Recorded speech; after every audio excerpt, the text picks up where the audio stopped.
Fala pessoal, bem-vindos a mais um Corte dos Livros podcast. Hoje eu tô com uma convidada aqui que vê de longe, então você já curte esse episódio, pelo amor de Deus, já curte esse episódio para o algoritmo entender que é bacana e eu garanto que vai ser. Eu tô com a Juliana Marcelino, ó, autora desse livro aqui, ó.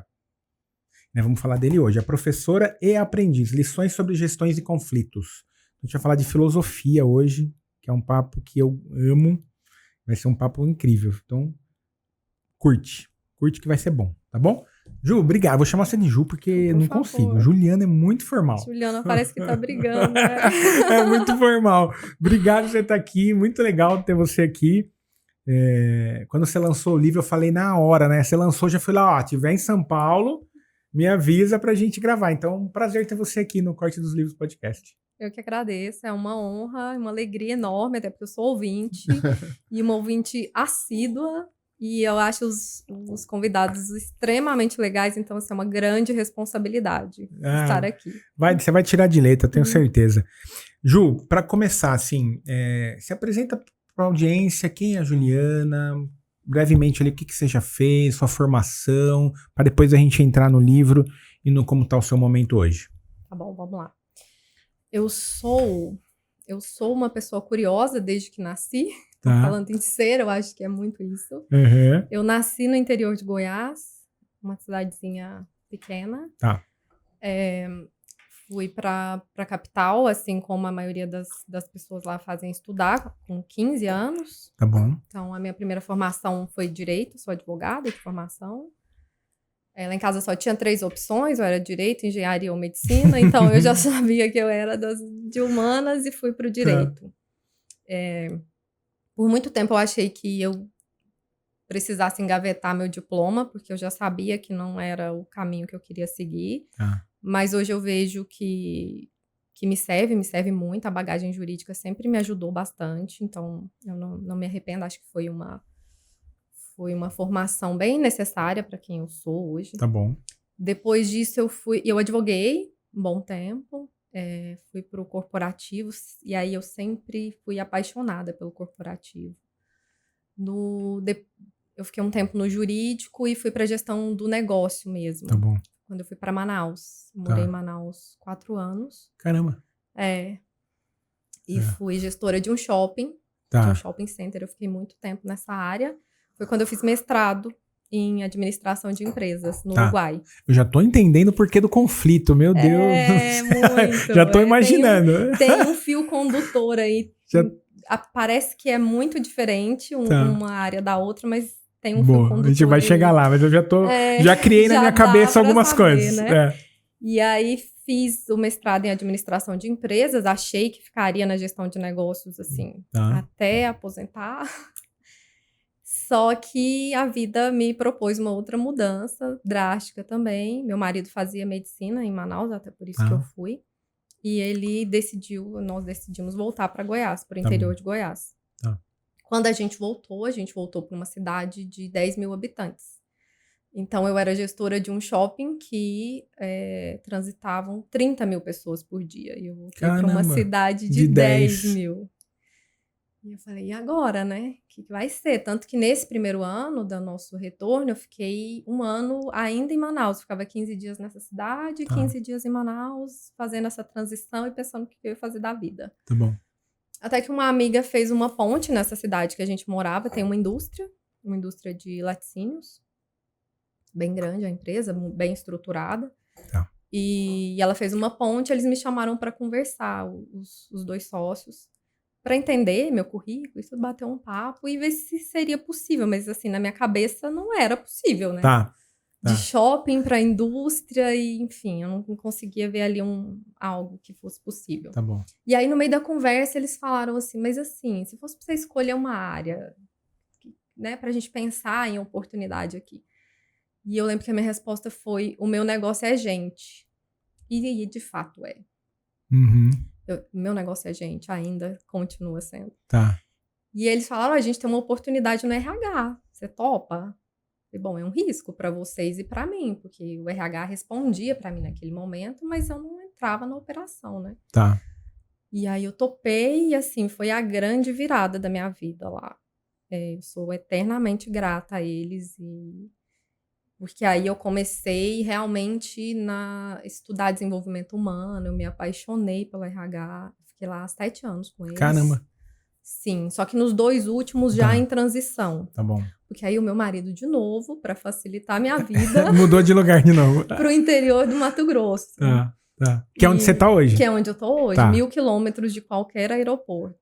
Caramba. E aí uma cidade de 8.000 habitantes. O pessoal deve estar pensando, como é que a Ju chegou aqui, né? Você fez uma boa caminhada. É isso aí. Então, e aí eu fiquei em transição. E aí, a maioria das pessoas fazem transição por escolha, né? Normalmente do corporativo para empreender, porque querem empreender. Não foi meu caso, porque eu sempre amei o corporativo. Eu fiz por necessidade, porque não era mais viável do ponto de vista de logística. Total. Mesmo ainda continuando com eles por 2 anos. Então, eu fiz a transição e aí, no final do ano passado, a pessoa que ficou no meu lugar, a gente chegou à conclusão de que ela estava super pronta e não fazia mais sentido. Então, eu realmente me afastei e segui com os meus contratos, enfim, já empreendendo sozinha. Já empreendendo, tá. Mas foi uma transição. Na verdade, está sendo assim, né? Porque eu ainda porque tô foi na ano travessia. Passado, né? Você falou? Uma transição, um processo até de luta, assim, doloroso, porque eu fiquei muitos anos no corporativo e eu gosto muito, né? Então. Tá. E são coisas, assim, o empreender é um BO novo para resolver a cada dia, né? Sim. Não que o corporativo não tenha, mas são problemas um pouco diferentes, né? Cada um tem a sua particularidade, né? Sim. E eu tava dando uma olhada, se eu não me engano, quanto tempo você ficou no RH como um todo? Uns 10 anos? Mais 7 anos. 7 anos. No RH, só no RH. Tá bom.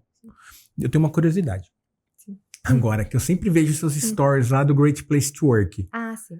Eu acho fantástico o jeito deles, como eles, o propósito e tudo mais. O que é isso? É um contato de parceria? Você presta serviço? Conta um pouquinho como é que eu toda vez que você posta também lá, eu fico, ai, nossa.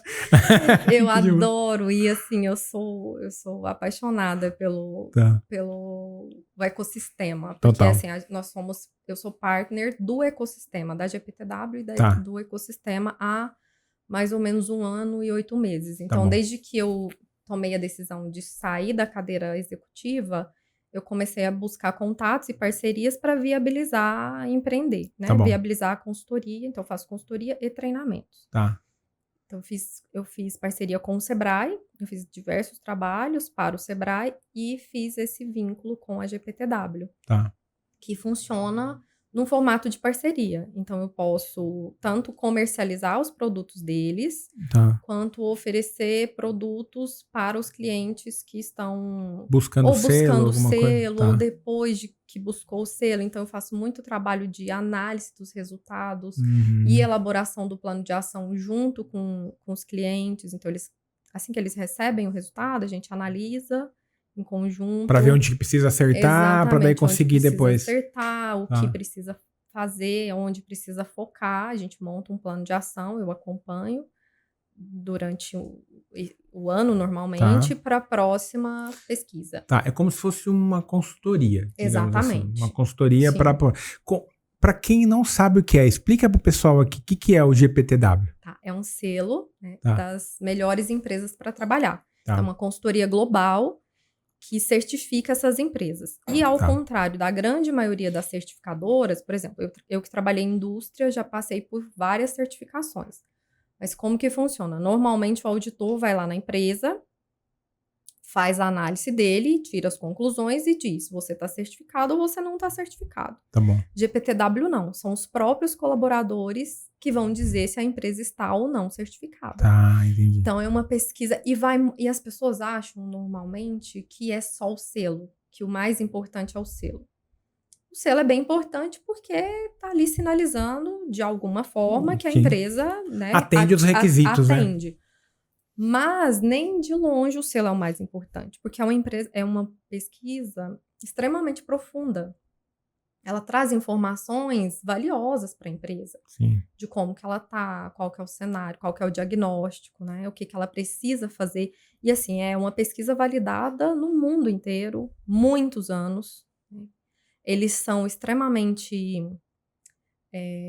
inovadores, então para a gente acompanhar é até, sabe, é até difícil, porque assim, sempre tem novidade, sempre tem inovação no sistema, nas plataformas, é extremamente válido. Tá. Nossa, é muito legal. Eu conheço já, eu trabalhei em uma empresa que era, e assim, a cultura, é que assim, é o que você falou, né, o selo, beleza, ele valida, só que você sente numa cultura ali dentro que é muito diferente.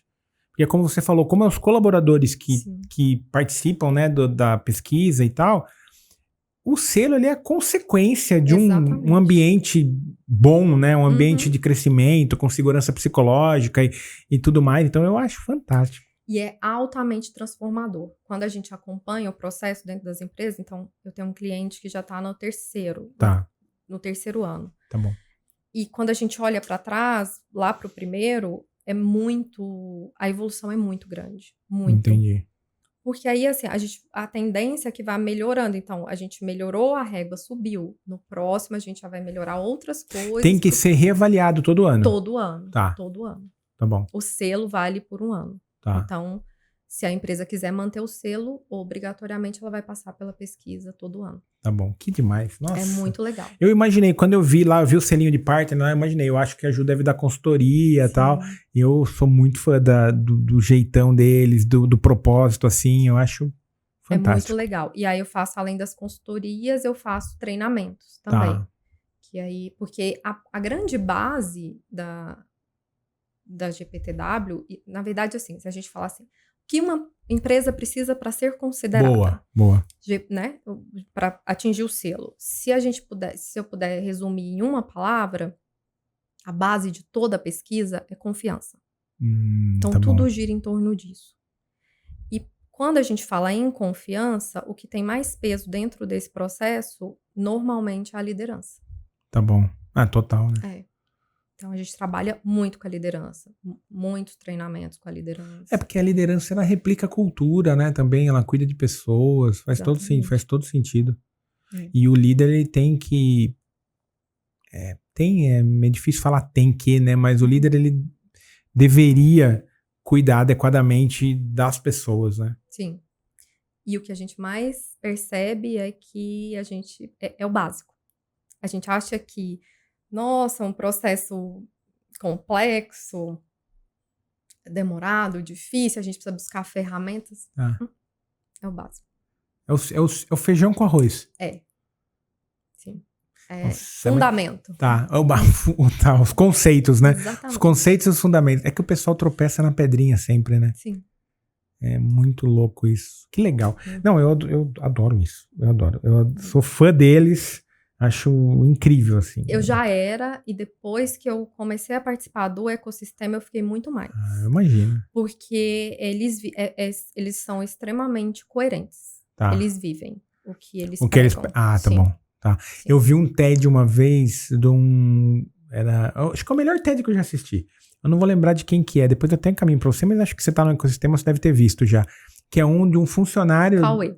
Isso. Maravilhoso. Não, esse TED, cara, é pra assistir umas 10 vezes ele. E o Cauê é maravilhoso. É maravilhoso. Eles são maravilhosos. Pamela, que ele cita, inclusive, no TED, é maravilhosa. Maravilhosa. Não, aquele TED, cara, eu acho sem brincadeira. Eu acho que eu já assisti umas 10 vezes, eu acho. Eles são incríveis. Inclusive, o Cauê tem um livro. Tá. Olha, eu não sabia. Vou anotar já. Como chama? Para formação de líderes. Tá bom. Great Leader. Great Leader. Tá. Inclusive, eu uso ele muito para os treinamentos. A metodologia dele é extremamente simples. Tá. E também muito alinhada, obviamente, com o ecossistema. Total. Então, assim, as empresas normalmente perguntam, por onde começar? Pelo livro do Cauê. Caramba, que legal, meu. Esse TED é espetacular. Então, a gente usa muito o livro dele para... E é um livro super bonito, de capa dura. Tá. Super recomendo aí. Ah, já anotei aqui, vou procurar na sequência. Simples, e ele é muito até lúdico, assim, ele é bem ilustrado, é um livro muito gostoso, e é um livro que traz a metodologia. Então, se a empresa falar, eu quero me preparar para ser GPTW, comece pelo livro do Cauê. Tá bom.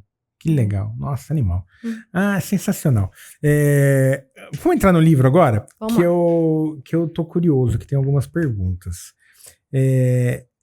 Eu vi que tem duas personagens principais. A Lúcia é por causa da Lúcia Helena Galvão mesmo? É uma homenagem. Cara, conta um pouquinho. Primeiro, que eu falei que você escondeu o jogo, que do nada você tava na livraria lançando o livro, você não contou pra ninguém. Qual que foi a ideia? De onde você visualizou isso? Por que escrever um livro? De onde você tirou essa ideia?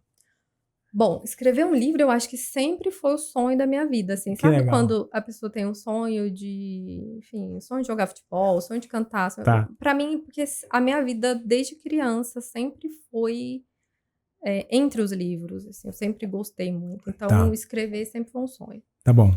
Mas era um sonho distante. Eu pensava que ia fazer isso, sei lá, quando eu aposentasse.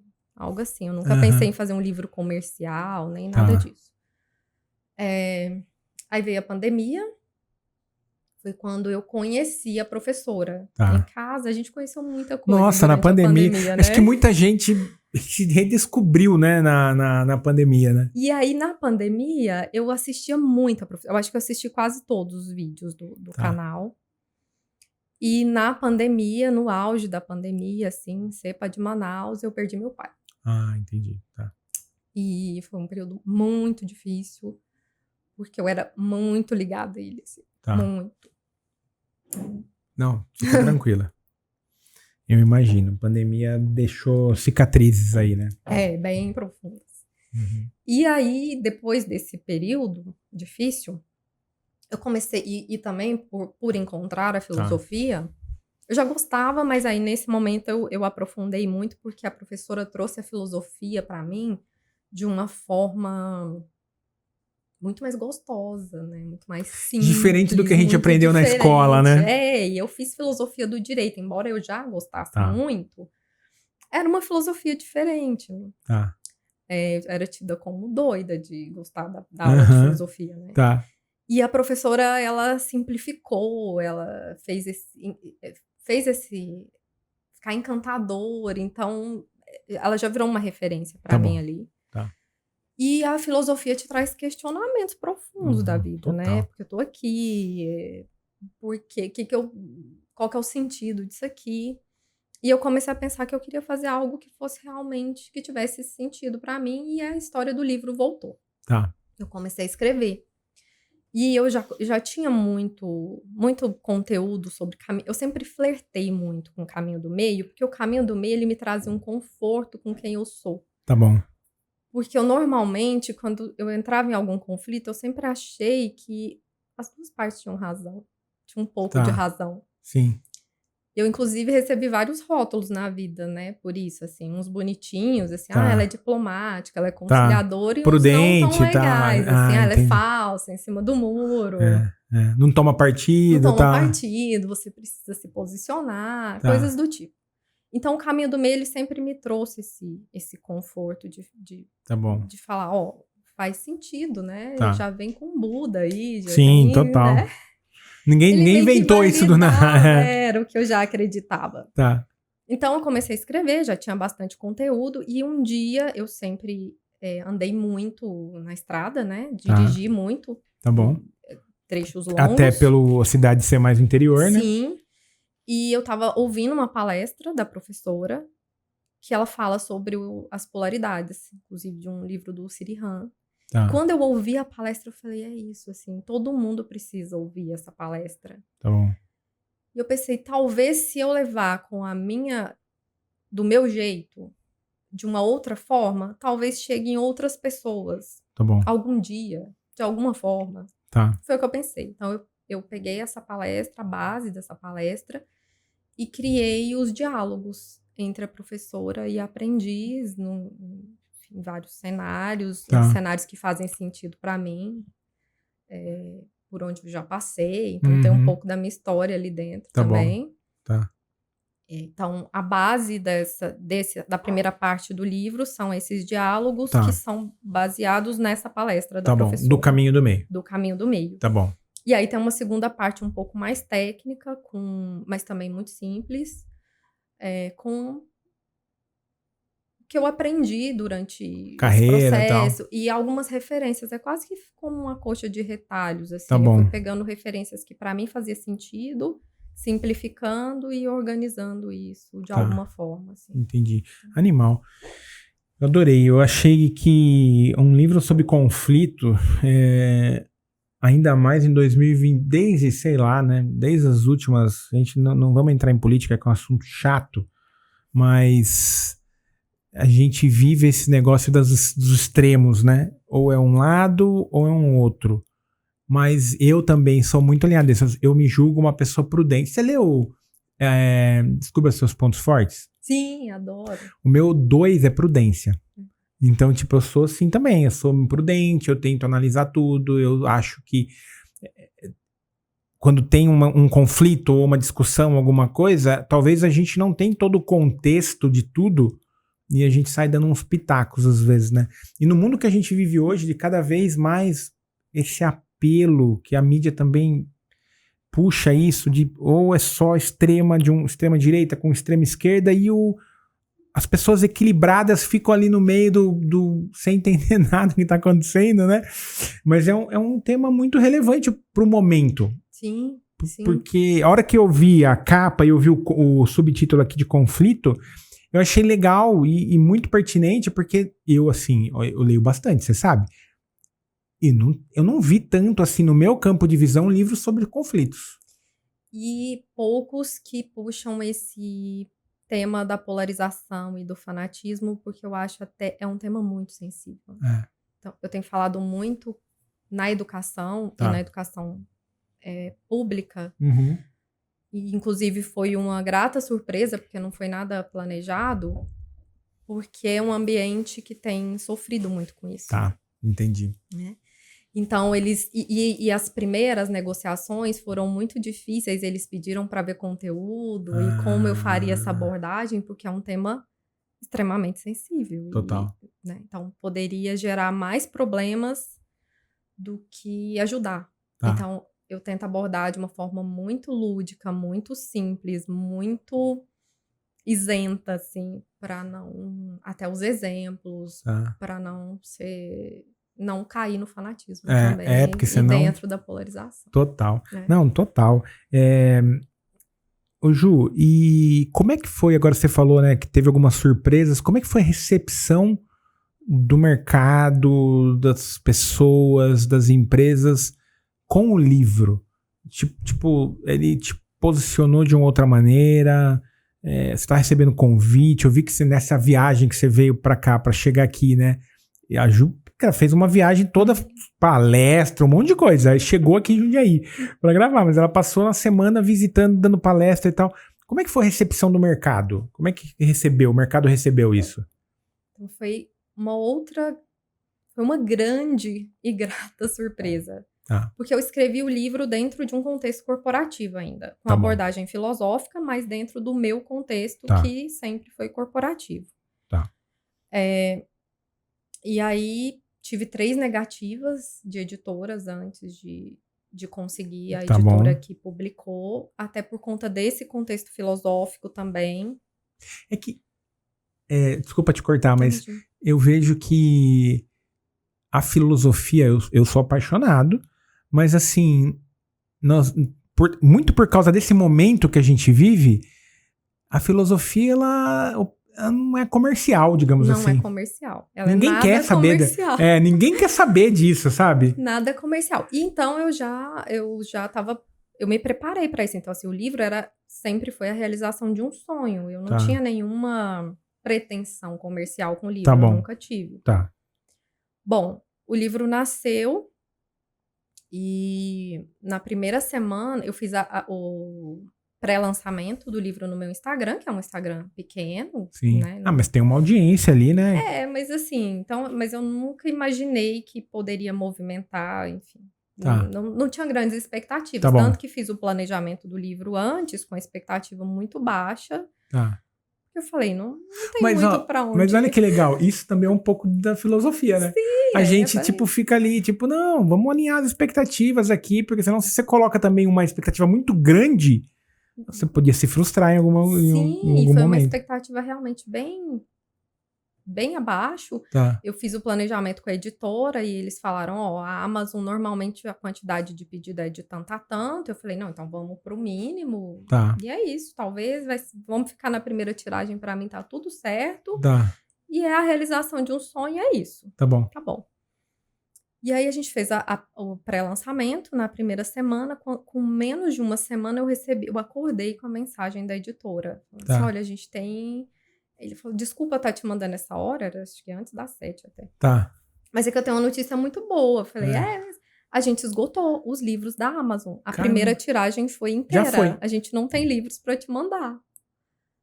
Eu fiquei sem acreditar, né? Tá. Eu não imaginava. Antes do lançamento, a gente correu para conseguir entregar os livros da Amazon e para o lançamento também, que ia acontecer dali uns 20 dias. Então, a gente fez uma segunda tiragem, a gente já tá na terceira tiragem. Que legal. Então, assim, já tô Você vai virar você tá pronta pra virar best-seller já ou não? Eu fiquei completamente, assim, não esperava de forma alguma. Então, essa foi a primeira surpresa. Tá bom. E a segunda surpresa foi a recepção da educação, que também não foi nada planejado. Tá bom. Uma amiga fez uma ponte, e falou assim, esse assunto seu combina tanto com a educação, eles estão fazendo ciclo de formação, você não quer tentar fazer uma palestra? Porque aí você pode divulgar o livro. Total. Eu falei, tô pronta. Tá. E aí ela fez essa ponte e deu super certo, assim. Eles compraram a ideia e teve uma receptividade muito acima do que a gente esperava entre os professores. Tá bom. Porque são eventos obrigatórios, então... entendi. Falar em eventos onde a presença é obrigatória, normalmente não é tão confortável. É porque a pessoa tá lá, né? Tipo assim, eu tô aqui porque eu sou obediente. Exatamente. Alguém falou que eu preciso vir. E lá tem lista de presença, né? Tá. Então, eu falei, nossa, será que isso vai funcionar? Tá. Então, o que eu tento é quebrar essa resistência logo no início. Tá. E tem funcionado bem, porque eu tenho recebido bastante feedback no final. De diversas formas, assim, falando, esse pedaço me tocou, isso funcionou, eu queria que os meus colegas estivessem aqui. E foi uma outra surpresa enorme, que não era esperado. Não era esperado. Nossa, eu vi que você tava esses dias não sei se era um teatro, anfiteatro, tava lotado. Sim, a gente fez 3 dias no Mato Grosso. E aí é uma cidade que tem selo de ouro na educação. Então foi um evento muito legal. Que demais, né? Cara, isso tem muito a ver também com a filosofia, porque eu não sei qual livro que eu li que tem isso também, que às vezes a gente tem umas coisas que ficam na nossa cabeça, né? De falar, não, tal. Mas ao mesmo tempo que quando a gente tá num caminho do bem, de virtude, parece que as portas vão se abrindo, né? É um negócio muito louco, assim. É muito, muito. Eu acredito muito nisso, que o universo, que a gente caminha e o caminho se abre. O caminho se abre, total, o caminho se abre. Que legal. A palestra é com base no livro ou com base nos conceitos do caminho do meio? No livro e no contexto. Tá. A palestra, o nome da palestra é A Arte de Respeitar Sem Concordar. Nossa, que bom nome, né? A Arte de Respeitar Sem Concordar. E aí eu trago alguns questionamentos, algumas reflexões e trago o cenário também, hoje, de polarização, de fanatismo, de vínculo entre ansiedade e polarização. Tá bom. Então, e um pouco do caminho do meio. Que legal, nossa, isso é muito bom. Muito bom, muito bom. E vai chegar mais longe ainda, com certeza. Aqui a galera do podcast vai comprar. Eu vou deixar o link aqui na descrição, hein? Vai ter que comprar o livro. Labrador, mostra, bastante gente veio aqui da Labrador e gostou do... Eu gostei bastante. Eu recomendo. Eu tive bons feedbacks também da Labrador. Muito legal. A capa, então... é Labrador que fez ou você contratou um capista? Não, a Labrador que fez, só que eu dei muito trabalho pra eles. Recusou várias capas. Porque eu sonhei com essa capa. Antes do livro acontecer, assim, sabe? Então, adoro a essas capa coisas. pra mim era muito importante. E eu queria algo que representasse muito, assim, o que eu o que eu queria passar com o livro. Esse daqui, ele dá alusão ao Yang? Sim, tá. Dá alusão. Ó, e a professora e aprendiz, assim, para mim representa muito, porque representa o que eu acredito como o ciclo da vida. Tá bom. De ser professor e ter a generosidade de compartilhar e ser aprendiz para ter a humildade de aprender. Então, para mim, esse é sempre o meu objetivo de Muito vida. bom. Não, e tem uma coisa total, né? Eu não lembro qual podcast eu falei aqui, o brasileiro compra muito livro pela capa. Sim. A capa tem que ser... Não pode ter dúvida na capa. Sim, e que a gente acha depois, conversando com a editora, que talvez um dos fatores do sucesso da pré-venda tenha sido a capa. A capa é muito boa, cara. A capa, ó, gente, quem tá no YouTube... o Spotify também tem vídeo, né? Mas não sei se você tá em áudio. Tô mostrando aqui a capa. Ela é muito elegante. Ela tem as cores, tá? Sensacional. Porque eu acho que, se eu não me engano, a Dani Sakugawa, eu vi um vídeo dela outro dia falando que acho que 60% da decisão de compra do brasileiro é pela capa. Depois que ele vai ver quem que é a Juliana, o que tem no sumário e tal, mas se a capa chamar a atenção, já faz muito sentido. Que bom, que legal. E você tem vontade de escrever mais? Mais algum livro ou não? Agora que gostou? Picou a sementinha, o bichinho picou? Eu acho que picou. Eu penso assim, eu já tenho algumas coisas rascunhadas e de repente, quem sabe? Mas eu gostei muito. Mas tá curtindo também, né? Sim, mas aí eu tirei depois desse episódio de que esgotou. E foi muito gostoso o lançamento, porque foram muitas pessoas muito queridas para acompanhar e também foi uma grata surpresa. Eu falei, vou parar minha vida, já que eu também tô nesse processo de transição do corporativo e nesse processo de luto, assim, eu vou parar e vou viver. Então, eu tirei um sabático de 6 meses para viver o livro. Que legal! Nossa, sensacional. Sensacional. Não, mas tô nesse período aí. Tem que curtir a jornada mesmo. Tem que aproveitar a jornada. Legal. Para quem tá aqui agora assistindo tal e ficou curioso, qual que é o... Não sei, o que você pode dizer, tipo assim, o que a pessoa vai encontrar aqui? Lógico, conflito e tudo mais, mas... O que acho que é um ingrediente secreto que tem no livro? Hoje eu estive com uma amiga, inclusive fiquei extremamente lisonjeada, porque é uma amiga que lê muito. E que também estuda filosofia, inclusive, há muito mais tempo que eu. E ela me deu um feedback hoje que eu falei que zerei a vida. Assim. Boa, esses feedbacks são bons. Ela falou, olha, eu estudo Caminho do Meio há muito tempo, também me interesso pelo tema. Mas foi a primeira vez que eu consegui entender, porque se simplificou de uma forma muito, muito simples, que eu, inclusive, agora consigo explicar. Entendi. Eu falei, nossa, essa era exatamente a intenção. Muito bom. Até porque, quando eu fiz o livro, eu pensei muito no público adolescente. Tá bom. Eu pensei que, de repente... na sua cabeça, você estava visualizando que esse deveria ser o público-chave ali, né? Até porque eu queria... Eu tinha intenção, tenho ainda, de deixar como talvez um legado para minha irmã, que é adolescente. Então, a personagem tem a idade dela, mais ou menos. Tá bom. Que é ali por volta de 15 anos, né? Então, eu quis que a personagem... Eu fiz um recorte para a personagem ter essa idade, que é a idade dela, porque, de repente, eu conseguisse levar alguma mensagem para ela, para as pessoas da idade dela. Que legal. Então, de fato, é muito simples. Muito bom. Preciso ler. Eu tava falando aqui pra Ju, o difícil é encaixar os livros na minha... mas eu quero ler, sim. Eu vou ler, com certeza. Muito bom, Ju. Muito bom. Sensacional. Parabéns, viu? Obrigada. Será que vem o best-seller aí? Eu não... Não tem pretensão. Não tenho pretensão. E também não coloco isso como objetivo. Inclusive, até dando um feedback, assim, quando veio a mensagem de que tinha esgotado, e aí a gente precisou correr com a tiragem, eu comecei a entrar nesse... Porque aí eu comecei a entender como era o processo, porque eu nem sabia como que funcionava. Então, eu comecei a entender quais eram as regras desse processo e como funcionava. E eu confesso que eu comecei a entrar nesse jogo. Só que eu comecei a ficar ansiosa, sabe?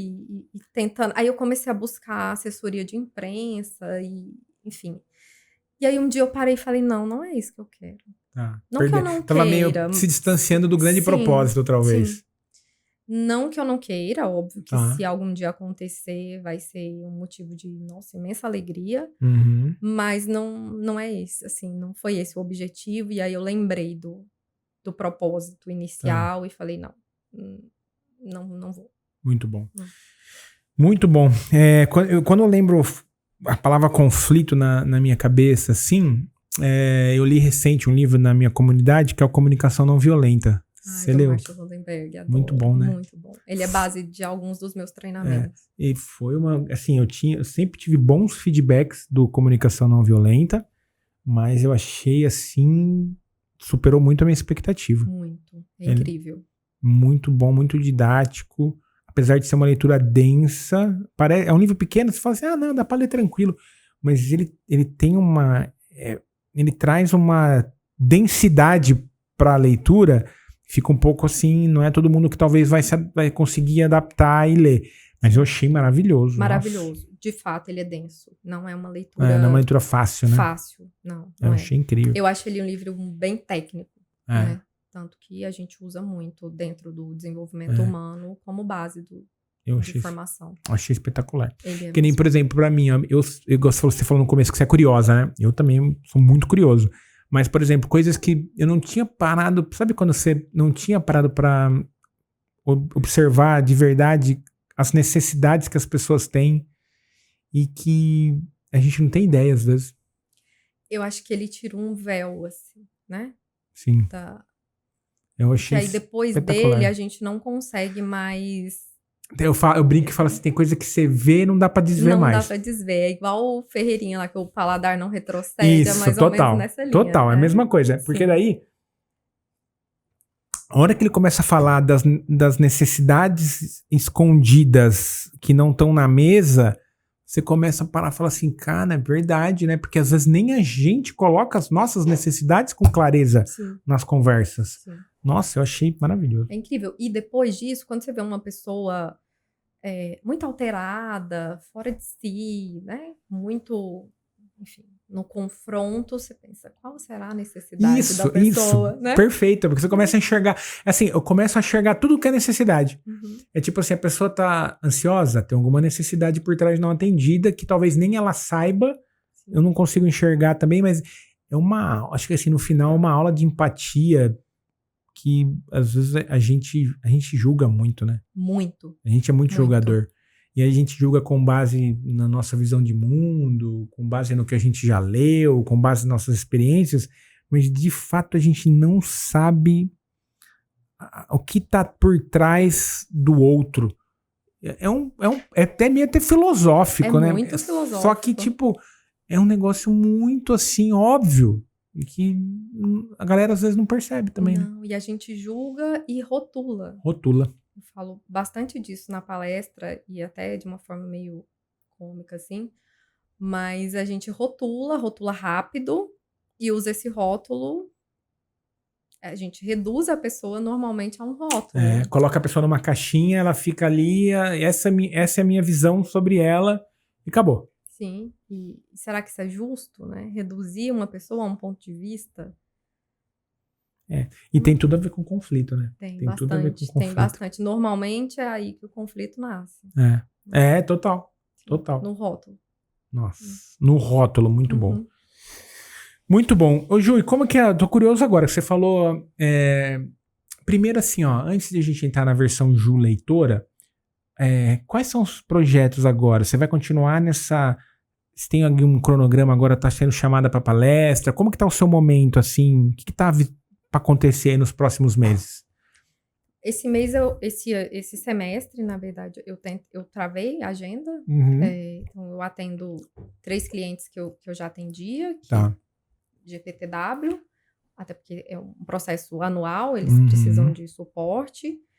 E eu tô rodando com as palestras, né? Então, esse primeiro semestre eu tô meio bem focada nisso, na verdade. E tô no momento de travessia, então eu não tenho muitos planos. Boa, eu quero viver curtindo, esse tá momento curtindo. provavelmente em julho eu vou parar e fazer um balanço de tudo e pensar como é que vai ser daqui pra frente. Muito bom.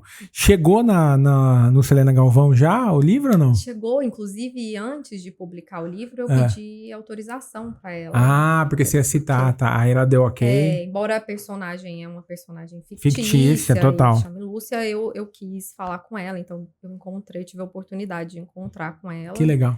Eu sou acropolitana, sou aluna, né? Então, eu encontrei com ela em um evento e comentei sobre o livro. Então, ela sabe que o livro existe.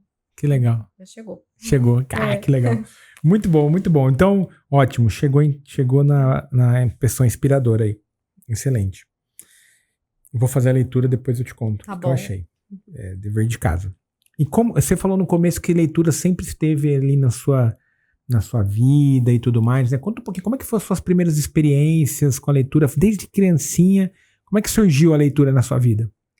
A leitura surgiu na minha vida com Gibi, da Turma da Mônica. Tá. Ah, quase todo brasileiro acha, né? Eu não venho de uma família que tem... Não, a minha mãe, ela tem hábito de leitura, mas não é uma pessoa que teve muito acesso. Então, assim, não tinha uma biblioteca na minha casa, a gente não tinha hábito de comprar livros. Uhum. E aí a minha madrinha morava do lado, assim, da minha casa, e ela tinha assinatura de Gibi da Turma da Mônica. Então, quando chegava, eu já ficava esperando com o pacote na mão pra ela abrir e, enfim, assim, sempre fui apaixonada. E eu lembro que meu tio teve uma namorada que deu livros pra gente. Legal. Eu falo que ela foi a minha primeira influenciadora e eu lembro disso, assim, dos livros, da beleza dos livros. Eu já era encantada com os livros, e aí depois veio a escola. E eu sempre fui apaixonada por biblioteca. Então, assim, se eu sumisse, eu tava na biblioteca da escola. Boa. E eu sempre fui até meio revoltada com aquelas carteirinhas, porque precisava pegar pouco. Eu lembro, aqui livro, também tinha, sim. Não podia pegar muito. Eu sempre gostei muito de leitura. E quando eu fui pra universidade, eu morei em República, assim, e uma das amigas a tia tinha uma assinatura de livros espíritas. Tá bom.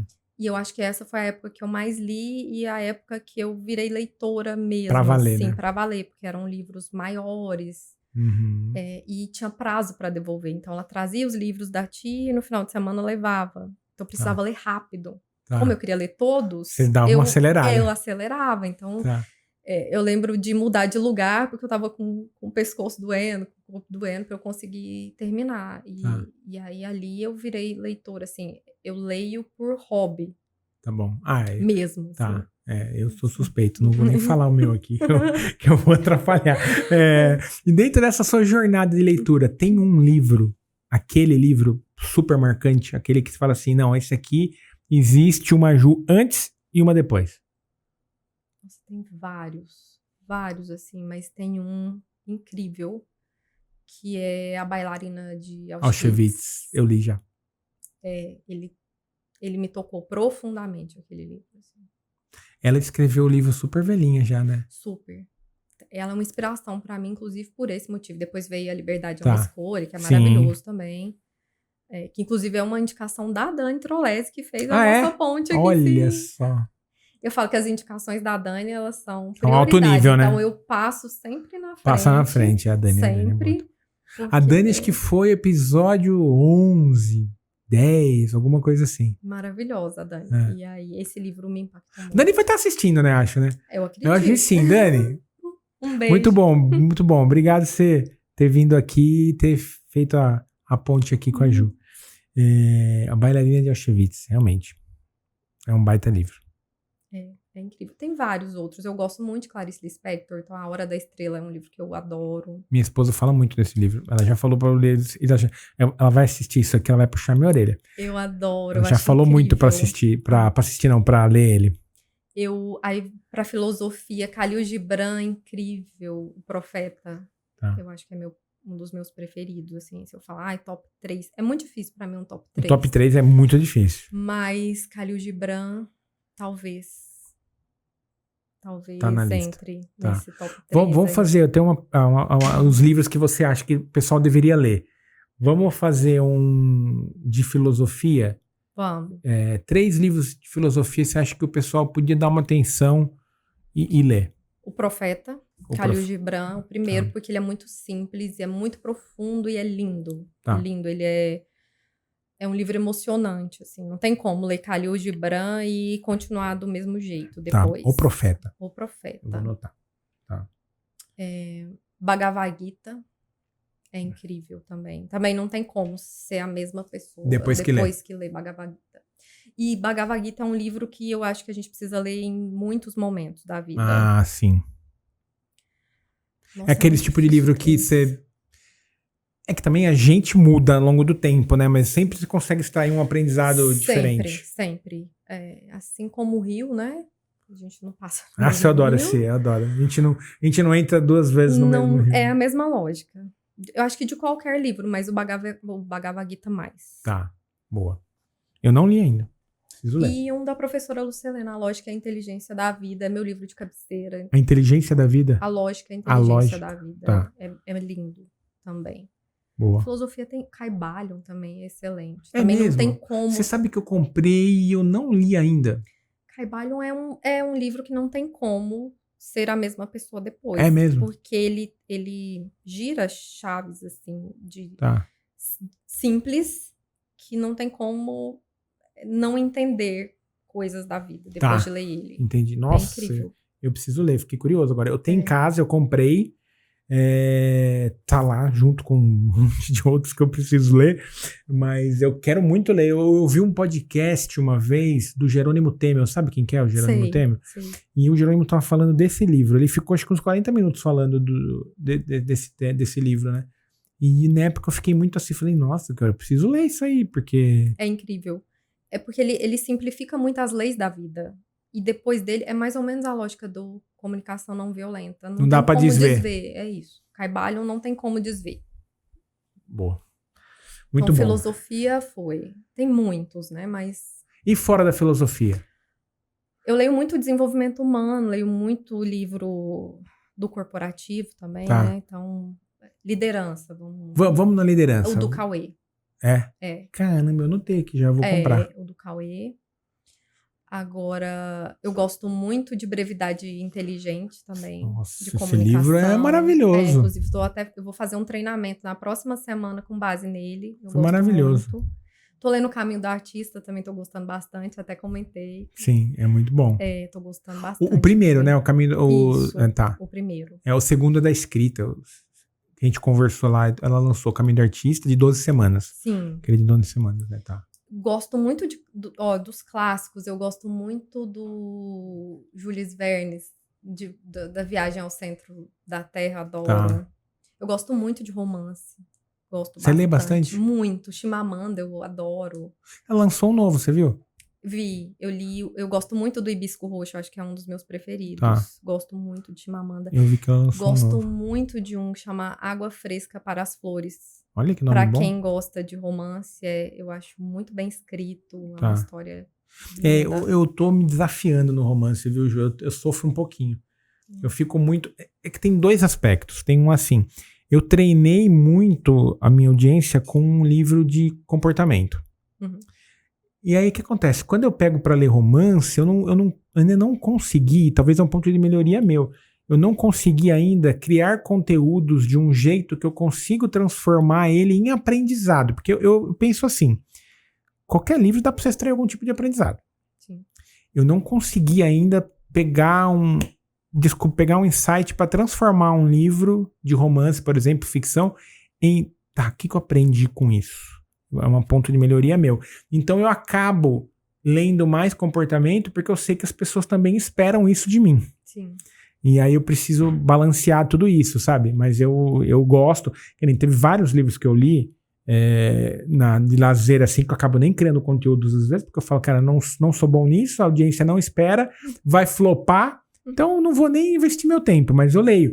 Eu li os livros da Carla Madeira. Eu adoro Carla Madeira. Aline Bay também, que é mais ou menos. Sim, O Peso do Pássaro Morto, né? Sim, a coreografia da Bay. Eu li um da Elisama Santos, que pra mim foi um dos melhores livros que eu li nos últimos de ficção, assim, né? Que chama Mesmo Rio. Não li, tá na minha lista, inclusive. Bom saber, vou passar na frente. É o que você falou, não dá pra desver. Ah, é ótimo. Ele é um livro que, tipo assim, vou dar um spoiler rápido. Passa é uma família, são irmãos, vários, são 3 irmãos, e a mãe fica doente. E aí, o que acontece? A história passa em os irmãos cuidando da mãe, mas cada um tem uma visão diferente sobre o que tá acontecendo. Incrível. Então é tipo assim, você vai falar, cara, parece que você tá lendo 3 livros diferentes, porque quando é o personagem A, o personagem B e o C, é a mesma, são 3 visões diferentes do mesma situação. E aí é o que a gente tá falando sobre empatia, sobre conflito, sobre tudo isso. Você fala, e os irmãos não se entendem muito bem, porque tem necessidade por trás, tem tudo isso por trás, sabe? Crenças, mas isso, né? mas assim, maravilhoso, maravilhoso. É que eu normalmente leio um livro mais técnico, ou de filosofia, ou de desenvolvimento, ou corporativo, assim, de liderança, e leio um livro mais tranquilo, tá? Assim, que pra mim é a mesma lógica de assistir uma série ou de assistir filme. Eu penso dessa mesma maneira. Não, dá uma priorizada no mesmo rio, aí depois você me conta. Conto. Mesmo rio, cara, eu já indiquei várias vezes pro pessoal da comunidade, acho que até o pessoal vai assistir, sempre assiste, a Betânia sempre vê, já leu, a Tati também, que sempre assiste, também já leu, achou incrível. A Elisama também, a Elisama escreve também, que é uma beleza. Vou passar na frente. Passa na frente que E eu gosto muito de ler autor brasileiro. Assim, eu gosto bastante. Tem que valorizar, né, pô? Sim, a gente tem vários excelentes. Muitos. A Elisama Santos é uma. A Carla Madeira. Por exemplo, liderança. Eu vejo os meus colegas indicarem os livros. E, óbvio, tem muito livro excelente. E muitas possibilidades hoje falando sobre liderança. Eu falo, gente, não faz sentido indicar um livro de liderança dos Estados Unidos se a gente tem um Cauê aqui tão maravilhoso. E tem a ver isso total que você falou, Ju. E tem a ver uma coisa também com cultura. Sim. Tipo, você vai falar de liderança nos Estados Unidos, é uma cultura deles, é um jeito. Completamente que nem, por exemplo, diferente. às vezes você vai falar assim de escala. Vamos falar de escala. O americano enxerga em escala de um jeito e a gente tem o nosso jeitão, a nossa cultura. Tem coisa que não bate. Não bate, é muito diferente. São circunstâncias muito diferentes. Quer ver um exemplo que direto eu falo?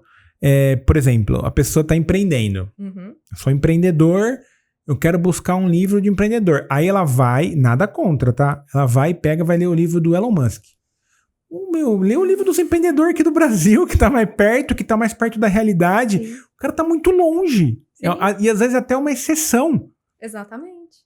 É isso, as pessoas compram muita exceção. Exato, aí eu vou ler Elon Musk, eu vou ler Steve Jobs. Eu falei, nada contra. Elon Musk, Steve Jobs. Só que, cara, são pontos muito fora da curva. Vai ler os empreendedores do Brasil, sei lá, tem Alfredo Soares, Joel, Caio, Flávio Augusto. Por favor, Flávio Augusto, Geração de Valor 1, 2, 3. Exatamente, Salib, maravilhoso. Isso, tem muitos exemplos aqui que tá mais próximo da nossa realidade. Sim.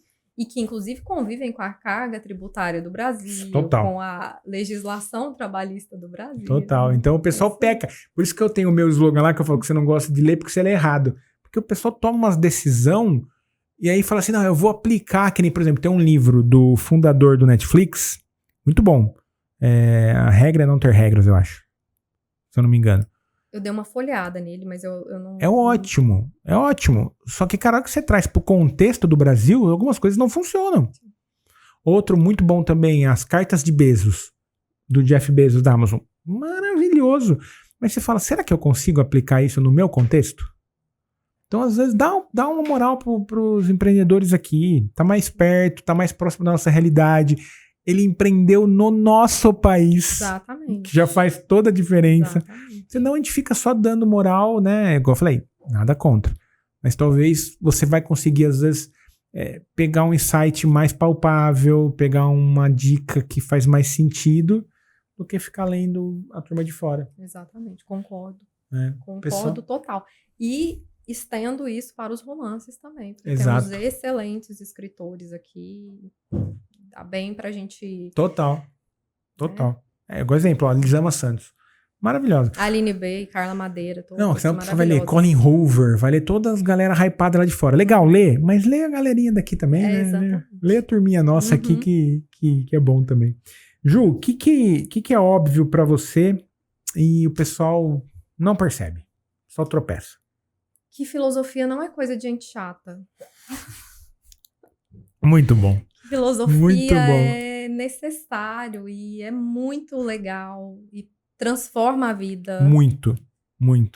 Por que você acha, nesse aspecto, por que você acha que ficou esse rótulo na filosofia? A gente tá falando de rótulo agora há pouco.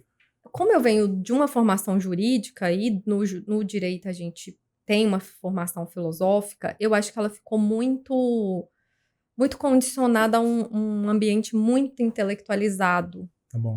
E eu acho que intelectual, e no meio acadêmico isso tem mudado bastante, eu acho que nos últimos anos, mas as pessoas têm uma tendência de separar, de ter uma distância, assim. Tá. E o conhecimento não é para isso, não, na minha opinião. Com certeza não. Não é para aproximar. Deveria ser uma ponte, não um muro. E eu acho que essa formação intelectual por muitos anos foi muro. Total. Então, a filosofia ficou inacessível. Eu tinha uma visão antes da Nova Acrópole e da professora Lucilena de Platão completamente diferente do que eu tenho hoje. A República é um tesouro, né? É uma fonte de sabedoria incrível. E o mais louco, né? Quantos anos atrás isso aí? 2000 e quantos anos atrás? E é extremamente atual. Se a gente lê República hoje, o Banquete é extremamente atual. Né? Isso eu acho legal, Ju, porque assim, eu vejo que, por exemplo, eu leio lá o meu diário estoico todo dia lá, que é sobre o estoicismo, que é também sabedoria. Gosto bastante também. Cara, o cara tava falando há 2.500 anos atrás que a gente não pode ser ansioso, que a gente tem que alinhar a expectativa, que a gente tem que cuidar só do que a gente controla. Cara, parece que ele escreveu em janeiro. Entendeu? Então, tipo, cara, se provou, né? Ele se provou ao longo do tempo. Sim. É um negócio muito, e aí que você falou, transformador. Isso é uma sabedoria milenar. Por que não considerar isso? Total. Né? Total. Nossa, é muito óbvio isso. E tem isso mesmo, tem muito rótulo. Tem muito rótulo com a filosofia, não só com a filosofia, com tudo, né? O pessoal rotula muito, a gente falou isso no episódio, né? Mas é óbvio, eu sou apaixonado também. Filosofia, adoro. Eu preciso me aprofundar mais. Eu não sei se você ouviu algum episódio que eu falei aqui, que eu quero fazer uma pós em filosofia, alguma coisa assim, tá no meu campo de visão. Eu fiquei apaixonado por isso. E aí eu recomendo muito a Nova Acrópole. Tá. Muito. A Nova Acrópole foi um divisor de águas, assim, na minha vida. Eu não gosto muito de falar isso, porque eu acho que é tudo um conjunto. Sim. Então, eu não acho assim, o que aconteceu que mudou sua vida? Eu não acredito muito nisso, que uma coisa só muda. É um conjunto, né? É um conjunto. Mas a Nova Acrópole talvez... Eu acho que as coisas acontecem quando tem que acontecer, eu acredito nisso. Mas se eu te falar, um arrependimento é não ter ido antes. Tá bom. Porque é uma escola transformadora. É uma educação transformativa de verdade. Tá anotado já, então. Eu quero aprofundar nisso. E é prático, é simples, muito simples. Eles simplificam muito a filosofia. Eles vivem o que é mais importante. Porque a filosofia não é... É o dia a dia, né? É o dia a dia. A filosofia é muito mais prática do que conhecimento técnico. Sim. Não adianta ler Platão e não colocar em prática. Não, e eu tava pensando numa outra coisa também, sabe, Ju? Tipo assim, por exemplo, a gente tem filósofos aí brasileiros, né? A gente tem a Lucilena Galvão, a gente tem Clóvis, Cortella, Pondé, Karnal, aí tem uma galera nova agora, tem o Guilherme Freire, tem poucos. E aí, tamanho do Brasil, né? Pro tamanho do Brasil, né? Na Nova Acrópole, a gente tem o professor Luiz Carlos, que é, inclusive, esposo da professora Lucilena, que é maravilhoso. Mas é uma pessoa que fica mais voltado... Low profile ali. Pra escola, isso. Bom. Então, não tem tanto conteúdo disponível quanto tem da professora, mas talvez o filósofo brasileiro hoje com mais bagagem filosófica. Entendi. Mas não tá criando conteúdo, não tá... Não. Entendi, tá.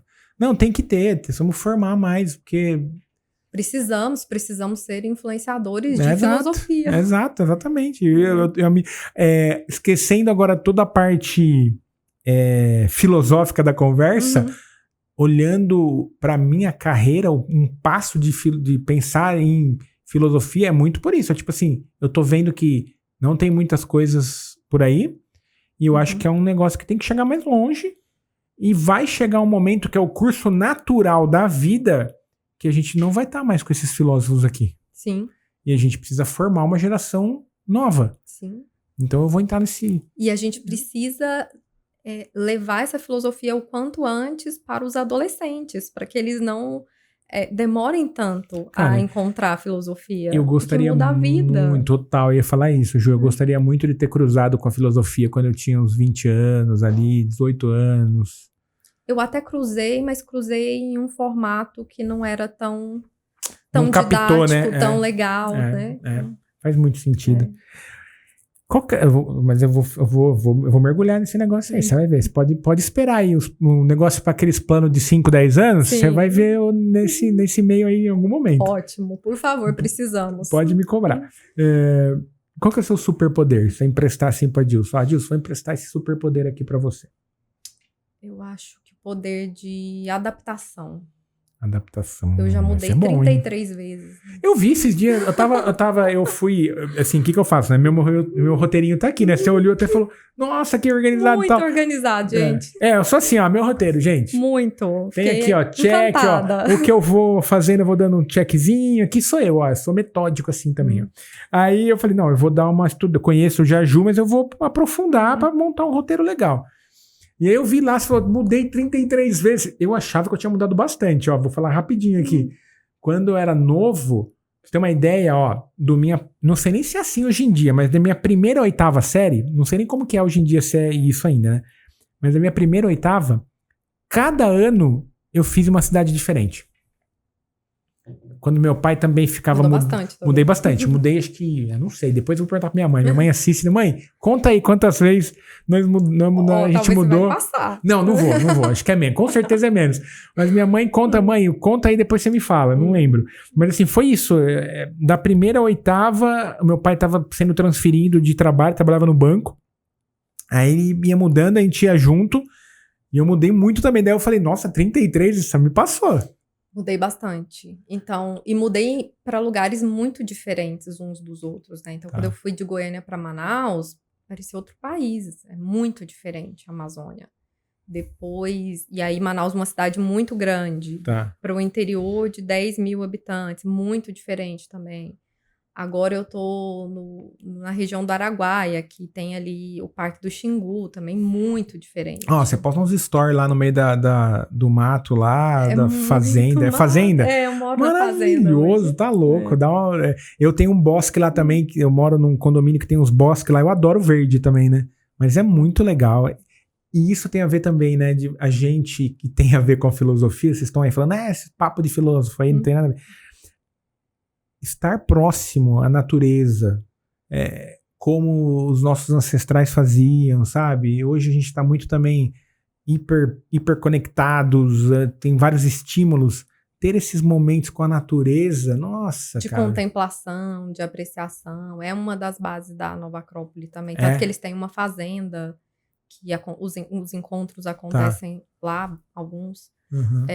Faz parte da filosofia também, é contemplar, apreciar. Total. Senão a gente vive no piloto automático, a gente não fica em presença nunca. E é, inclusive, uma virtude, né? A apreciação da beleza, né? Você falou dos Descubra Seus Pontos Fortes, da Instituto Gallup. Eu não sei se você já ouviu falar do Instituto VIA, que fez a classificação das forças de caráter. Eu já ouvi falar sobre força de caráter, mas eu não vi esse daí. Conta um pouquinho. Inclusive, eu estudo bastante, já deve ter uns 7 anos, mais ou menos. Quando tem eu livro de força de caráter? Tem livro. Inclusive, tem a plataforma deles, é um estudo que já tem mais de 20 anos, então tem muita pesquisa disponível. Tá bom. Tem um livro que faz um compilado dessas pesquisas e também aprofunda bastante. Depois eu vou até te mandar, eu tenho ele. É um livro mais técnico. Mas eu uso muito essa metodologia dentro dos treinamentos que eu aplico. E faço porque eu gosto muito. Então, eu já apliquei mais de 50 vezes para muitas cobaias. E ele faz associações incríveis. Tá bom. Que traz que dá para fazer muitas análises. Tá. E depois, por coincidência, eu descobri que ele é nada mais que um método científico que validou a filosofia. Ah, entendi. Tá então, o que o Instituto VIA fez? Ele pegou 6 virtudes universais, que são consideradas virtudes em qualquer lugar do mundo, e desmembrou isso em 24 forças de caráter, que são caminhos para essas virtudes. Nossa, maravilhoso. E aí ele classifica de 1 a 24. Então, normalmente, as suas 5 primeiras são aquelas que você mais se identifica, mais usa. Tá bom. E as últimas, as menos. Então, assim, não significa que você não tenha, mas que naquele momento não são tão utilizadas. E aí, no decorrer da vida, dependendo do que acontece, das suas circunstâncias, essas forças alteram. Tá bom. Então, por exemplo, a minha número 1 é curiosidade. Ai, que legal. Tô curioso pra mim agora. Qual que é a minha? É gratuito o teste. Tá, depois você me manda? Depois eu te mando e mando, inclusive, o link pra quem quiser fazer. Tá bom. Pra audiência que eu deixo no link do episódio. Tá, e é muito interessante. Então, quando a gente aprofunda no estudo, ele diz o seguinte, e aí Aristóteles já falava, por isso que eu falo, é muito impressionante quando você valida hoje, através de um estudo científico da psicologia positiva, algo que Aristóteles já falava. Tá. E ele dizia o seguinte, que a virtude está no meio. Tá bom. E o VIA fala a mesma coisa. Então, as forças, elas podem ser superutilizadas ou subutilizadas. Tá bom. Ela só é força se ela estiver no ponto de equilíbrio. Tá. Então, vamos lá. Coragem, que é uma virtude. Total. Se ela tiver super, ela é imprudência. Se ela tiver sub, ela é covardia. Total. É porque tem sempre o superpoder, ele tem a criptonita junto, né? Exatamente. O que é o seu superpoder, a sua criptonita. Nossa, muito legal. Eu vou querer fazer. É bem interessante. No meu do Gallup, eu acho, não sei se eu vou lembrar todos, mas eu sei os 2 primeiros. O primeiro é desenvolvimento, curiosamente. Curiosamente, é desenvolvimento, é o meu primeiro. O segundo é prudência. Acho que o terceiro é responsabilidade. Não vou lembrar os outros. Não vou lembrar, mas... a lógica é parecida. Só que o VIA, ele leva muito para as virtudes universais. Tá bom. Que demais. Eu sou muito... Acho que, assim, virtude é um negócio que... Ele é atemporal. Que nem o meu autor que eu mais gosto é o Ryan Holiday. Gosto bastante. Cara, ele fala A, eu falo tá. Amém. O pessoal que sabe já acompanha. Essa pra mim é a professora Lucilena. Boa. Eu sou assim com ele. E aí ele lançou lá nos Estados Unidos já saiu, ele lançou agora, mas aqui no Brasil agora, em junho, vai ter o terceiro livro que ele fez uma quadrilogia das 4 virtudes cardeais. A primeira foi coragem, o livro chamado da coragem. A segunda foi disciplina e destino, que é sobre temperança. Agora que vai sair é sobre justiça, que é faça o certo, acho que eu não me engano o nome do livro, faça o certo, faça agora, faça o certo, um negócio assim. E a última virtude é sabedoria. Muito parecido com as 6 do VIA. A dele só vai aumentar a transcendência, que aí é muito ligado também à apreciação da beleza, à espiritualidade, então ele já conduz. E... justiça, coragem, transcendência, temperança, humanidade. É quase igual. Quase igual. Muito bom. O pessoal deve estar falando, nossa, esses 2 aí falando, isso é porque você tem que estudar filosofia. Se você estudar filosofia, você vai ter eu brinco, lógico, a gente tem que ter humildade intelectual, sempre. Não podemos perder isso de vista. Eu falo pro pessoal do meu clube do livro direto isso, temos que ter humildade intelectual. Porém, a gente fica pessoas mais interessantes. Se você virar um leitor, você vai ser uma pessoa interessante, vai ter um papo rico, uma troca bacana. A leitura tem esse poder. Muito poder. E a filosofia mais ainda, porque, igual a Ju falou no começo do episódio, vai te remeter a papos mais profundos, que nem a gente tá falando aqui ó, de justiça. Ó, em 2025, gente, qual podcast que você vai ouvir? Ó, e nada, não tô puxando sardinha pro meu, mas tem um monte de podcast por daí. Cara, você vai ouvir falar sobre justiça, sobre coragem, sobre tempero. Ninguém, isso não é comercial. A galera não quer falar disso. A galera não quer que você saiba disso. Por quê? Porque daí você fica como manobra, sabe aquele fantochezinho? É isso. Então, quando você desperta, que você sai da caverna...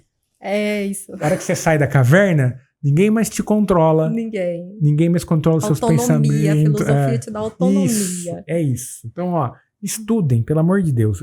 E é terapêutico também. A filosofia é muito terapêutica. O estoicismo é muito terapêutico. Muito. Inclusive, não por acaso, a minha terapeuta é filósofa. Olha. E eu acho que não seria possível se não fosse. Entendi. Faz total sentido. Muito bom. E aí, gente, estudem. E aí, é uma coisa que eu sempre falo, o pessoal fala, não precisa ler. Ler é ótimo, mas vai estudar, faz um curso online, volta a estudar, compra um infoproduto, mas estude, pelo amor de Deus. Vídeo no YouTube, podcast. Muita coisa gratuita. Muita podcast coisa. aqui, ó, gratuito pra você. Estudem. Ju, se você tivesse sentado aqui, eu acho que eu vou acertar essa resposta, mas se você tivesse sentado aqui, entreguei pra você aqui o Corte dos Livros podcast, quem que você gostaria de entrevistar? Não vou ser óbvia. Gostei. Não é a Lucilena Galvão. Não é. Seria o João Vitor, que é meu amigo. Porque eu sou intrigada como que uma pessoa tão jovem tem tanta sabedoria. João Vitor. Ele mora lá longe? Ele mora em Goiânia hoje. Tá. Se ele tivesse aqui pra São Paulo... Mas ele vem muito pra São Paulo, porque ele faz doutorado.